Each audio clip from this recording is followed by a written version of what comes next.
गांव में रहकर फरहीन ने की पढ़ाई और अब दिया जबरदस्त रिजल्ट। गांव, इलाका, माँ बाप और रिश्तेदार का किया नाम रोशन। गांव में रहकर सीबीएसई 10वीं बोर्ड परीक्षा में हासिल किया लगभग 90% अंक, बिना किसी अतिरिक्त कोचिंग और ट्यूशन के ही। जामिया मिलिया इस्लामिया कक्षा 11वीं के प्रवेश परीक्षा में कैटेगरी में हासिल किया चौथा स्थान। केवल सेल्फ स्टडी के बुनियाद पर बिहार अल्पसंख्यक आवासीय विद्यालय प्रवेश परीक्षा में हासिल किया छठा स्थान और अब एएमयू प्रवेश परीक्षा के परिणाम का कर रही है इंतजार। फरहीन से बात की है मेगा मीडिया बिहार के लिए हम्माद हैदर ने, तो सुनिए इस खास बातचीत को। मेहनत की रोशनी में जो जलता है शामो सहर, कामयाबी खुद चलकर आती है उसके दर। नाज़रीन आदाब, मैं हूं हम्माद और आप देख रहे हैं मेगा मीडिया बिहार। आज हमारे साथ जो स्क्रीन पर विजुअल्स में आपको दिख रही हैं ये फरहीन नाज हैं। इनसे हमने बात करना बेहद ज़रूरी इसलिए समझा कि आज जिस दिन इस वीडियो को हम रिकॉर्ड कर रहे हैं 13 मई 2025 को इस वीडियो को हम रिकॉर्ड कर रहे हैं और आज ही सीबीएसई के ज़रिए रिज़ल्ट घोषित किया गया। रिज़ल्ट में काफ़ी अररिया के बच्चों ने बेहतर प्रदर्शन किया है, लेकिन फरहीन से बात करने का निर्णय हमने इसलिए लिया है कि मैट्रिकुलेशन के रिज़ल्ट के आने से पहले ही इसका जो सिलेक्शन है वो बिहार स्टेट गवर्नमेंट जो है उसके ज़रिए जो माइनॉरिटी के लिए एक स्कूल चल रहा है, माइनॉरिटी रेसिडेंशियल स्कूल चल रहा है। दरभंगा में एक सेंटर है, किशनगंज में एक सेंटर है, वहाँ इसका एडमिशन के लिए सिलेक्शन होता है। वहाँ इसका जो रैंक आता है, जो टेस्ट के बाद जो रिज़ल्ट जारी किया जाता है, वहाँ इसका रैंक पूरे बिहार में 6th रैंक था। किशनगंज में इसका एडमिशन के लिए प्रोसेस शुरू होता है, लेकिन इसी बीच जामिया मिलिया इस्लामिया का भी टेस्ट हो चुका होता है और टेस्ट देती हैं और जामिया का भी रिज़ल्ट इसको अपने पे इतना कॉन्फिडेंस होता है कि ये वहाँ किशनगंज में अपना एडमिशन लेने का जो निर्णय है या जो डिसीजन है उसको पोस्टपोन करती हैं और जामिया के रिज़ल्ट का वेट करती हैं। जामिया का जब रिज़ल्ट आता है बीते दिनों, तो जामिया में भी कैटेगरी वाइज जो रैंक आया इनका 4th रैंक इनका एक कैटेगरी में है और अब जो इनको स्कूल अलॉट हुआ है वो जामिया मिलिया इस्लामिया के अंदर सब लोग जानते हैं कि कई स्कूल हैं, 5, 6, 7 स्कूल हैं,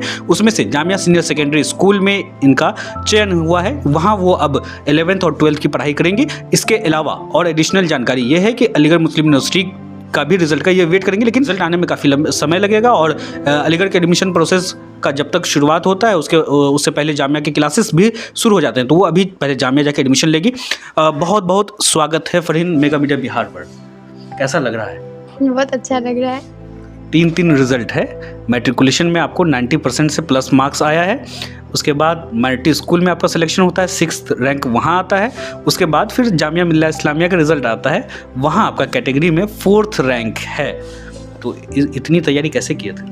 मेहनत किए, पढ़े, अपने से तैयारी किए, मतलब अपने सेल्फ स्टडी किए। कोई कोचिंग इंस्टीट्यूट, कोई एक्स्ट्रा? नहीं, कोचिंग इंस्टीट्यूट नहीं। इसके लिए मतलब जब मैट्रिकुलेशन किए उसमें हम कोचिंग किए थे मैथ्स का और साइंस का, और जो इंट्रेंस दिए जामिया का और इसका किशनगंज का वो खुद से किए थे 1 महीने में। अच्छा, फरहीन के बारे में एक एडिशनल जानकारी हम खुद से, चूँकि इनसे भी तो बात तो करनी ही है, एक एडिशनल जानकारी ये है कि ये अररिया कोई शहर में रह करके पढ़ाई नहीं कर रही हैं। अररिया से थोड़ी दूरी पर इनका एक गांव है, मजगमा नाम है, दियारी पंचायत के अंतर्गत ये गांव आता है। गांव में रहकर ये स्कूल आना जाना करती थी और प्राइमरी एजुकेशन इसने अलमनार एजुकेयर से किया है। वहाँ 1st से लेकर 8th क्लास तक की पढ़ाई इसने की। उसके बाद APS चली गई, 9th और 10th की पढ़ाई इसने वहाँ से की, लेकिन स्कूल का जो आना जाना था उसका घर से ही होता था। ऐसा ही है ना? हाँ। तो मतलब ऐसे में घर में, गांव में रहना और ऐसे परिवेश में पढ़ाई करना कितना आसान या कितना मुश्किल होता है? गांव में जब लोगों के पास खेती बाड़ी होता है और भी बहुत सारा काम होता है, तो फैमिली में किस तरह से पढ़ाई को बैलेंस किया आपने? वो घर वालों पे डिपेंड करता है, मतलब वो आपको मतलब कितना पढ़ने के लिए कितना मतलब वो करते हैं, फ्री छोड़ते हैं फिर कितना सपोर्ट करते हैं। सपोर्ट करते हैं वो, मतलब ज़्यादा काम वाम बोलते भी नहीं है वैसे। तो हमको अच्छा टाइम था मतलब पढ़ने के लिए, हम जब चाहे पढ़ सकते हैं। अभी आपने किशनगंज का एडमिशन का डिसीजन पोस्टपोन किया कि जामिया का हो सकता है कि रिज़ल्ट आ जाएगा, ये कॉन्फिडेंस कहाँ से आया था? क्योंकि हम एग्ज़ाम दिए थे तो हमको पता था हम कितना सही किया कितना गलत किए हैं, तो उसी के बेसिस पे हम। अच्छा, एक बात बताइए, ये इतने सारे रिजल्ट्स आपके आए हैं, मैट्रिकुलेशन में भी 90% मार्क्स कोई मतलब हमको नहीं लगता है कि बहुत बुरा है, बहुत अच्छा है। 90% मार्क्स 90% बच्चों के नहीं आते हैं, तो 10% बच्चों के ऐसे मार्क्स आ पाते हैं। तो इसका जो ये पूरा रिजल्ट का परफॉर्मेंस रहा आपका, इसका क्रेडिट आप किसको देना चाहेंगे? हम अपने पेरेंट्स को देना चाहेंगे। अच्छा, टीचर्स का कितना अहम योगदान रहा, या मतलब स्कूल के अलावा मतलब कोई एक्स्ट्रा, आपने बताया कि कुछ वैसा था नहीं स्कूल में? टीचर्स में अगर मान लें कि बच्चे तो टीचर्स को भी क्रेडिट देते हैं माँ बाप के साथ साथ, तो टीचर्स में किन लोगों का अहम योगदान रहा है आपको, आपके मतलब आपके कॉन्फिडेंस को बिल्ड करने में, या आपको इस तरह से पढ़ाने में कि आपने मतलब घर में रह के रिजल्ट दिया है? टीचर्स का काफ़ी योगदान रहा है। मेरे प्राइमरी स्कूल में जो टीचर्स थे वो भी काफ़ी अच्छे थे, मतलब उन्होंने हमको बहुत गाइड किया। स्पेशली अफ़ान सर जो अल्मनार के प्रिंसिपल हैं, मैनेजिंग डायरेक्टर और डायरेक्टर वहाँ के इरफान सर, एंड और सभी टीचर्स वहाँ पे बहुत अच्छे हैं। सबको इक्वल ट्रीट करते हैं और सब पे इक्वल सबको ये करते हैं। तो प्राइमरी स्कूल में तो सारे टीचर्स बहुत अच्छे थे। बाकी एपीएस में मैंने 9th और 10th एपीएस से किया, तो वहाँ पे भी टीचर्स काफ़ी सपोर्टिव थे, उन लोगों ने भी बहुत साथ दिया। और जो बच्चे अभी तैयारी कर रहे हैं, जिनको आने वाले सेशन में हो सकता है अलीगढ़ का एंट्रेंस देंगे, जामिया का एंट्रेंस देंगे, या मैनिटी स्कूल इस इलाके के लिए एक बेहतर ऑप्शन आजकल ये हो सकता है कि हो जाए, तो वैसे बच्चों के लिए आपकी क्या सलाह होगी? वो लोग कैसे तैयारी कर सकें? क्योंकि ऐसा लगता है कि एक ऐसा माहौल बना दिया गया है, एजुकेशन को भी पूरा ऐसा बिजनेस बना दिया है कि बिना कोचिंग और बिना ट्यूशन के कुछ भी नहीं हो सकता है, बच्चे नहीं पढ़ सकते हैं। तो ऐसे में नहीं, ऐसा तो बिल्कुल भी नहीं है, क्योंकि हमको लगता है कि इसमें सबसे जो इम्पोर्टेंट है वो सेल्फ स्टडी है। आप जितना ज़्यादा सेल्फ स्टडी करेंगे आपको उतना, मतलब टीचर्स आप कुछ नहीं कर सकते हैं, बस वो थोड़ा गाइड करते हैं, बट पढ़ना जो होता है वो आपको खुद पढ़ना होता है। तो आप अपने हिसाब से जितना आपका कैपेबिलिटी है कि आप कितने, जैसे कि हर बच्चा नहीं होता है कि वो पूरा रात पढ़े, और या फिर कोई होता है कि वो पूरा रात भी पढ़ के मतलब ये नहीं हो पाता है। तो दूसरे से कंपैरिजन करने के बजाय वो खुद का देखे कि वो कितना कैपेबल है और उसको कितनी, मतलब कितना देर में उसको होता है। यानी कि वो पूरे रात पढ़ रहा है तो हम भी पूरे रात बैठ के पढ़ें, उसको जितनी देर में होता है वो उतना नीड है, हाँ, अपने हिसाब से। लेकिन सेल्फ स्टडी बहुत ज़रूरी है इसमें। अच्छा, आपका क्या रूटीन होता था ऐसे नॉर्मली अगर हम पूछे तो? ट्यूशन कोचिंग था नहीं, घर पे ही पढ़ रही थी, तो रूटीन क्या होता था? यूजुअली लोग बोलते हैं कि हम 10 घंटे 12 घंटे 15 घंटे 24 घंटे पढ़ते थे, पता नहीं क्या क्या होता है। एक रूटीन का मतलब एक हैवॉक क्रिएट किया जाता है जो बच्चे पढ़ रहे हैं उनके लिए। आपका रूटीन क्या होता था? हम नॉर्मली दिन में तो नहीं पढ़ते थे, नॉर्मली हम रात में, क्योंकि रात में शांति होती है और रात में ज़्यादा पढ़ा भी जाता है। और नॉर्मली बच्चे को पूछेगा तो वो रात ही के बारे में ज़्यादा बोलेगा। तो हम रात में मगरिब के वक्त से, जैसे कि हम पढ़ते इशा के वक्त तक पढ़ते थे, फिर थोड़ा उठ के खाना वाना खा के घूम फिर के फिर 1-2 बजे तक पढ़ के फिर सो जाते थे। अच्छा, तो 2 लेट नाइट सोना, उसके बाद फिर स्कूल भी मैनेज करना होता था? हाँ, वो हो जाता था। मतलब 9th में थोड़ा दिक्कत हुआ था कि 9th में हम हैबिट बनाए ऐसा इतना देर बैठ के पढ़ने का, क्योंकि हमको इतना हैबिट नहीं था, हम नहीं पढ़ पाते थे। बट 9th में हम अपना बेस बनाए कि हम कितना देर पढ़ सकते हैं। धीरे धीरे हमको थोड़ा ये हुआ, फिर हम 10th में अच्छे से पढ़ना स्टार्ट किया। ऐसे में अभी चूँकि आप जान रहे हैं इंटरनेट बहुत सस्ता हो गया है, बहुत एक्सेसिबल हो गया है, और डेटा बहुत आसानी से लोगों को अवेलेबल हो जाता है। हर घर में 2-4-5 फ़ोन है। छोटे छोटे बच्चों को एडिक्शन हो गया, मोबाइल एडिक्शन हो गया है, स्क्रीन का एडिक्शन हो चुका है। तो इंटरनेट और ऐसी चीज़ें पढ़ाई में कितना सपोर्ट करती है या कितना बाधा डालती है? हाँ, वो आप पे डिपेंड करता है। आजकल मेरे ख्याल से फ़ोन तो बहुत ज़्यादा मतलब इम्पॉर्टेंट भी है, क्योंकि फ़ोन को आप किस तरह से यूज़ करते हैं वो आप पे डिपेंड करता है। फ़ोन बहुत बेनिफिशियल भी है, क्योंकि यूट्यूब पे ही फ्री में एक से एक प्लेटफॉर्म है, चैनल्स है, और बहुत सारे टीचर्स हैं जो कि आपको बहुत अच्छा पढ़ाते हैं। अगर कोई बच्चा ऐसे ट्यूशन जाना या कोचिंग जाना चाहता है, वो अगर अफोर्ड नहीं कर सकता है, तो फ्री पढ़ाई के लिए मेरे ख्याल से बहुत अच्छा है मोबाइल। अगर आप उसको अच्छे से यूज़ कर पाते हैं तो आप पे कंट्रोल है, तो आपके लिए मोबाइल अच्छा है। फिर बीते दिनों 1-2 दिन पहले हमने आकाश की एक फैकल्टी से बात की थी। वो इससे पहले, अररिया आने से पहले, वो दुबई में जो आकाश का जो इंस्टीट्यूट है वहाँ पे वो बायोलॉजी के फैकल्टी थे, और अररिया में वो अभी हो सकता है कि आने वाले दिनों में वो सेवाएं देंगे।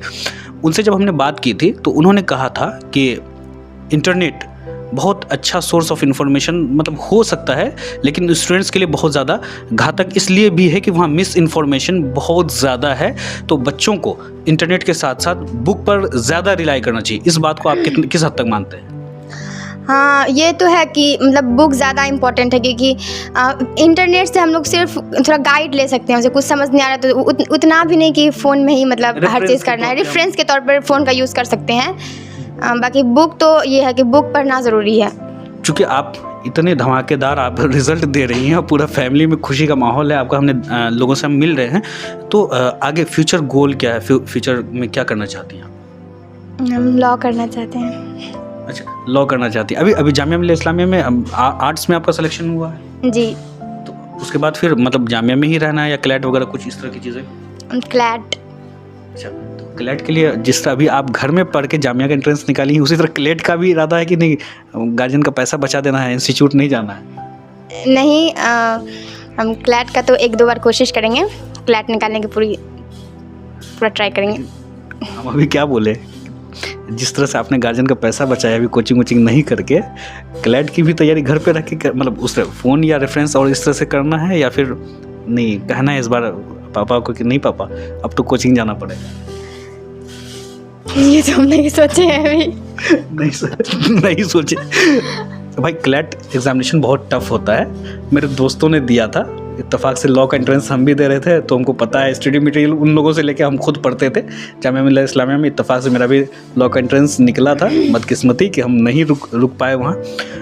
खैर, हमारी तरफ से और मेगा मीडिया बिहार के पूरे परिवार की तरफ से आपके उज्जवल भविष्य की बहुत बहुत शुभकामनाएं और पुनः आपको बेशुमार मुबारकबाद। कि फरहीन ने भी बताया कि लॉ करना चाहती है, फ्यूचर में इनको लॉ करना है, लॉयर बनना है या जो जुडिशरी इस तरह की चीज़ों में जाना है।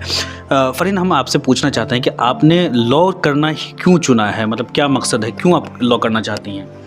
क्योंकि मुझे लगता है कि आजकल मतलब जो भी हालात चल रहा है, जो देश के अंदर जो भी कुछ हो रहा है वो सबके सामने है ही। तो मेरे ख्याल से कि हर घर में एक लॉयर होना बहुत ही ज़रूरी है। मतलब जैसे कि एक घर में एक डॉक्टर होना ज़रूरी है, एक इंजीनियर होना ज़रूरी है, वैसे भी मेरे ख्याल से लॉयर भी एक होना बहुत ज़रूरी है। क्योंकि लॉयर होगा तभी तो वो कानून सब जान पाएगा और सब कुछ समझ पाएगा, तो उसके साथ कुछ गलत नहीं हो सकता है, क्योंकि उसको सब डिस्क्रिमिनेशन नहीं होगा, उसको हर चीज़ पता होगा, वो अपने हक के लिए वो लड़ सकता है, उसके साथ हक तलफी नहीं होगा। और चाहे वो जिस चीज़ में हो, जैसे जुडिशरी में हो या फिर एडवोकेसी में हो, जैसे भी एक लॉयर होना ज़रूरी है। इसी बस मेरा यही मकसद है। जैसा कि मैंने बताया कि मैं लॉ क्यों करना चाहती हूँ, वैसे ही एक कंसर्न सिटीज़न होने के लिए लॉ करना ज़रूरी है। लास्ट में फिर वही कि जो स्टूडेंट्स पढ़ रहे हैं या जो स्टूडेंट्स इस वीडियो को देख रहे हैं, लास्ट हमको लगता है कि 2 सवाल और हम आपसे लेंगे। स्टूडेंट्स के लिए क्या मैसेज होगा? स्टूडेंट्स के अंदर कंसिस्टेंसी होना चाहिए और वो जो भी चीज़ पढ़ रहे हैं पूरे ध्यान से पढ़े, एक ही चीज़ में अपना मतलब फोकस रखें और ज़्यादा मतलब डिस्ट्रैक्ट ना हो इधर उधर, और कम से कम फ़ोन का यूज़ करें। चलिए, चूँकि गार्जियन का भी डिफरेंट माइंडसेट होता है लड़कियों को लेकर के, बहुत ज़्यादा मतलब अभी भी अब हमारी सोसाइटी जो है उस तरह से बहुत हद तक तो अब ट्रैक पर है, लड़कियों को भी मौका मिल रहा है, बराबर का मौका मिल रहा है, तभी लड़कियां इतना अच्छा कर पा रही हैं। लेकिन जिन लोगों का अभी तक माइंडसेट चेंज नहीं हो सका है, उनके लिए क्या मैसेज होगा? वैसे गार्जियंस जिनका माइंडसेट अभी तक चेंज नहीं हुआ है, उनसे मेरी गुजारिश है कि वो अपना माइंडसेट चेंज कर लें, क्योंकि अभी लड़कियां हैं वो बहुत कुछ कर सकती हैं।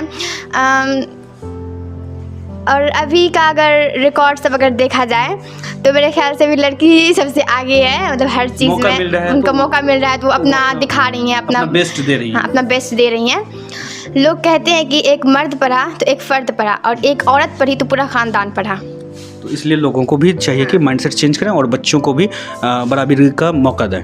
चूँकि फरहीन ने अभी सिर्फ 10th क्लियर किया है, इसके बाद इसको 11th करना है, 12th करना है, उसके बाद फिर आगे ग्रेजुएशन करना है, चाहे वो लॉ में हो या किसी भी अदर फील्ड में जिधर भी करना हो। चूँकि इसने बताया कि लॉ करना है तो लॉ में ही कोशिश करेगी फ़िलहाल के लिए। चूँकि अभी ये वीडियो काफ़ी लंबा हो चुका है, लोग अब ज़्यादा लंबा वीडियो देखना नहीं चाहते हैं। जो ज़रूरी सवाल होते हैं और ऐसे जब रिज़ल्ट किसी का बढ़िया परफॉर्मेंस होता है तो उस दौरान जो सवाल पूछे जा सकते हैं वो हमने पूछने की कोशिश की है। फरहीन ने जो जवाब दिया है वो आपने बखूबी सुना है। कमेंट बॉक्स में आप इनके लिए दुआएं लिख सकते हैं, आप इनके उज्जवल भविष्य की कामना कर सकते हैं। फ़िलहाल के लिए हमाद हैदर को दीजिए इजाज़त, मिलते हैं किसी वीडियो में। बहुत बहुत शुक्रिया।